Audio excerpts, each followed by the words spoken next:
Hey, bonjour à tous. J'avais envie de faire une vidéo en français en allant travailler, comme j'ai fait si souvent en anglais. Puis,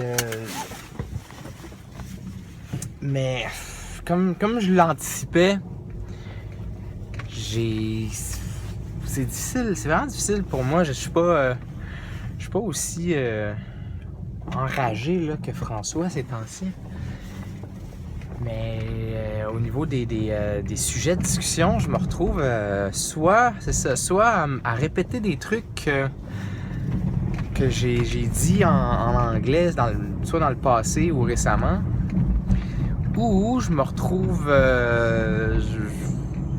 à court d'idées, ou parce que c'est difficile un peu, mais bon.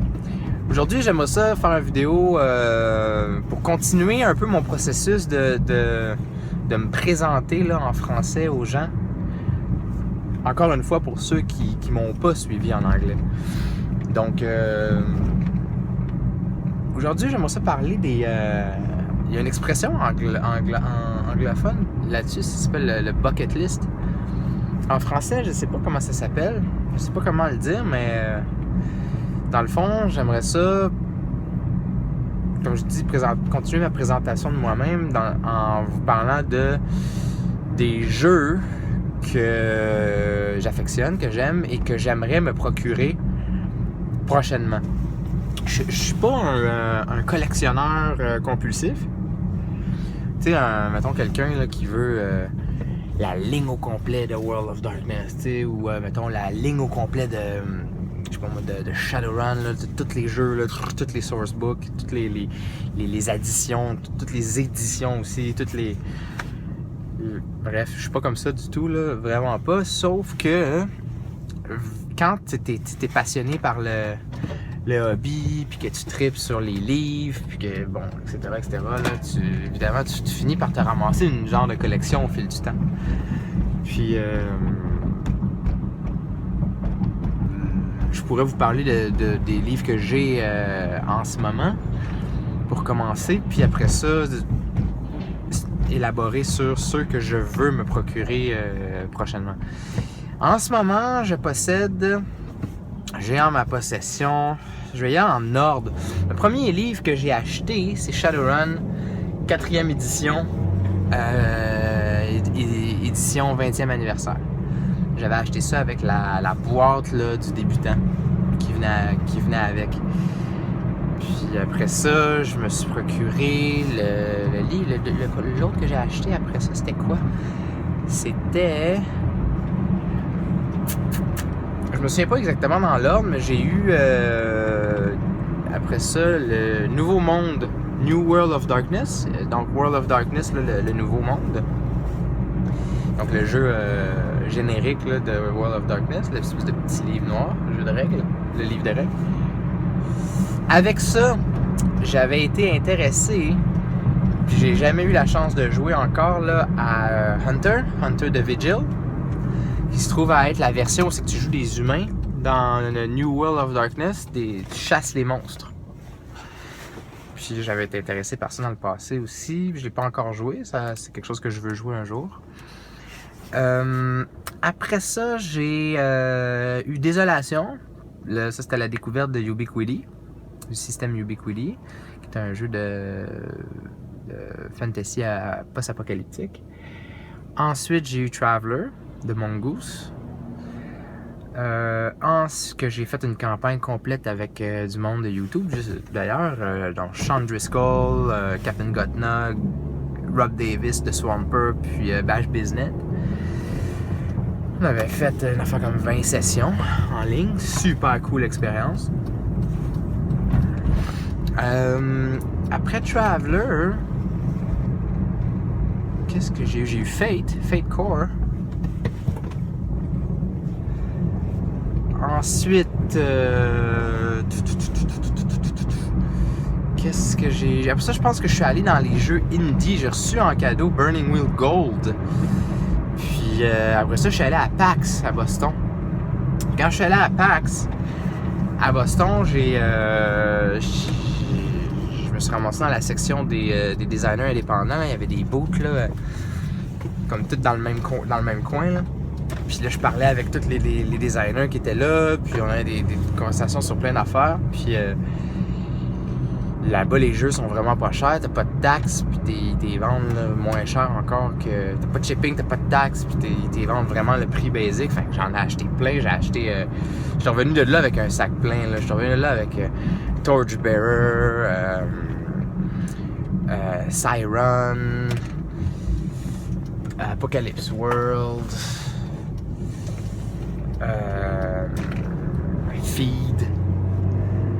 Feed, qui est un jeu de vampire vraiment vrai que je suggère fortement, que j'ai pas encore eu la chance de jouer, puis qu'il va falloir parce que c'est vraiment solide là, comme design. J'étais revenu de là avec quoi d'autre? J'étais revenu de là avec Shock, aussi jeu de science-fiction là, sans GM, très très très puissant aussi comme jeu.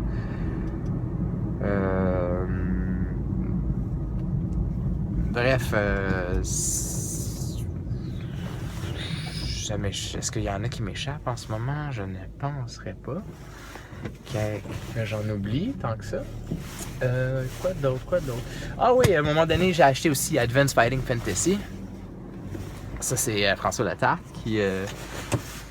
Ça, c'est une belle histoire aussi, Advanced Fighting Fantasy, pour moi, parce que j'ai... Tu sais, moi, je jouais à ça quand j'étais jeune, là, les livres dont vous êtes le héros, là, c'est ma première rencontre avec le jeu de rôle.